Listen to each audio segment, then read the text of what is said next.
The night had settled softly over the towering glass walls of the Hallberg Corporation, but inside, the golden lights still burned bright.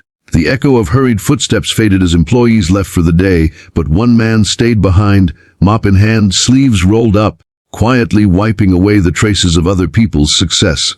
His name was Elias Ward, a single father who had long learned to keep his head down, his heart guarded, and his dreams folded neatly away like the old photographs in his wallet.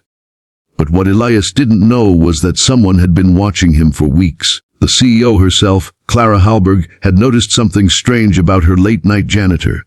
He was different. He wasn't just cleaning floors. He lingered by the company's innovation boards, studying equations and diagrams with a kind of hunger she hadn't seen in years. And one evening, curiosity overcame her restraint.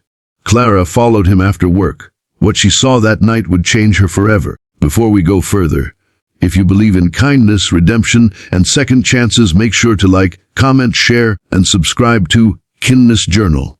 Your support helps us spread more real, emotional stories that remind us what humanity truly means. Elias lived in the outskirts of the city in a small, crumbling apartment complex where streetlights flickered more often than they shone.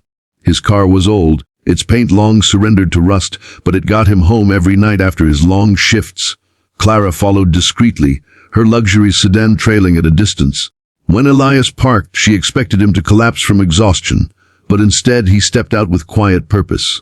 In his arms, a small girl no older than 8 ran toward him from the shadows, squealing in delight. Her hair was messy, her pajamas worn thin, but her smile was brighter than the city lights. "Daddy, you're home!" she cried, throwing herself into his arms. Clara stopped her car across the street, hidden in darkness. She watched as Elias knelt, lifting the little girl and spinning her around, his laughter echoing in the night. There was love, pure, unguarded love in that moment. She could see the fatigue in his eyes, but more than that, she saw tenderness.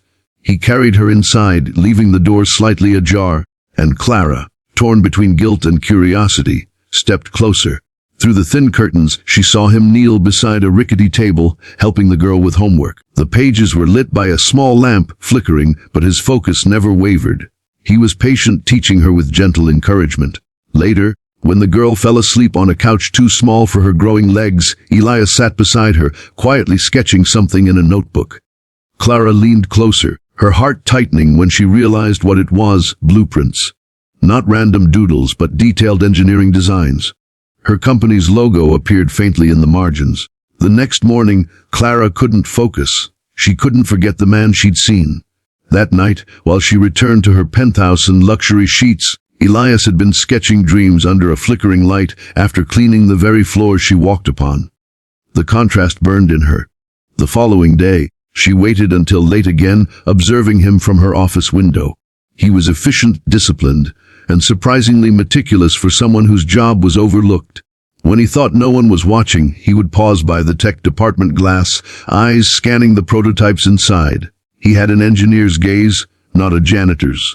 Days turned into weeks, and Clara's intrigue deepened into quiet admiration. She began digging into his records, not out of suspicion, but out of need to understand him. Elias Ward, 36, former mechanical engineer, left the industry 8 years ago, no criminal record. A single parent after the death of his wife due to an accident. His resignation letter from his old job had been written shortly after her passing. Clara sat back in her chair, heart sinking. He hadn't failed life, life had broken him. That Friday she made up her mind. She wanted to speak with him, but as she approached him in the lobby, he froze mid-step, mop in hand, eyes widening in disbelief. The CEO never spoke to the cleaning staff, yet here she was, dressed in white and gray elegance, standing in front of him with a look not of superiority, but of quiet curiosity. "You're Elias, right?" she asked softly. He nodded, unsure whether to answer or flee. "You do good work," she continued, glancing around the polished hall. "I've noticed." He managed a humble smile, mumbling a thank you before turning back to his mop, his shoulders tense. Clara hesitated, then asked, "Do you ever miss engineering?" The mop paused. He looked at her, truly looked at her, for the first time. There was a flicker of pain and surprise in his eyes, as if someone had just spoken the name of a ghost. "Every day," he whispered, and with that he walked away. That night Clara followed again. But this time, she didn't just watch. She stepped out of her car and approached his building. Elias opened the door, startled to find his CEO standing under the broken porch light, holding a paper bag. "I brought dinner," she said simply. He didn't know whether to laugh or panic. But his daughter, curious and kind, peeked out and smiled shyly. "Daddy, who's this?" "This is my boss," he said quietly. Clara knelt, smiling warmly. "Hi there, sweetheart. I'm Clara." The girl grinned, eyes lighting up as she invited her in. Against his better judgment, Elias let her. Inside, the apartment was humble but clean. Drawings of stars and robots covered the walls. The dinner table was small, missing a leg that had been replaced by stacked books. They sat together, sharing food that smelled like home. Clara listened as the little girl, Hattie, told stories about how her dad fixes everything and how they read bedtime stories every night. Elias stayed mostly silent, embarrassed by the cracks in his world being seen by someone like her. After Hattie went to bed, Clara turned to him. "You shouldn't be mopping floors," she said quietly. "You were meant to build something greater."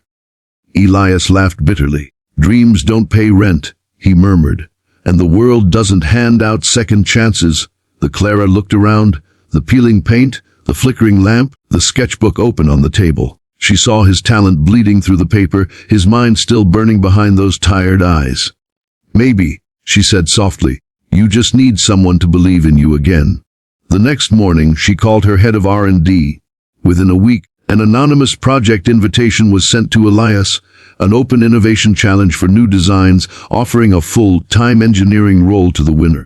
Clara waited in silence, never revealing her involvement. When Elias saw the notice pinned to the company bulletin board, his heart stirred for the first time in years. He worked on his designs after every shift, falling asleep at the table as Hattie colored beside him.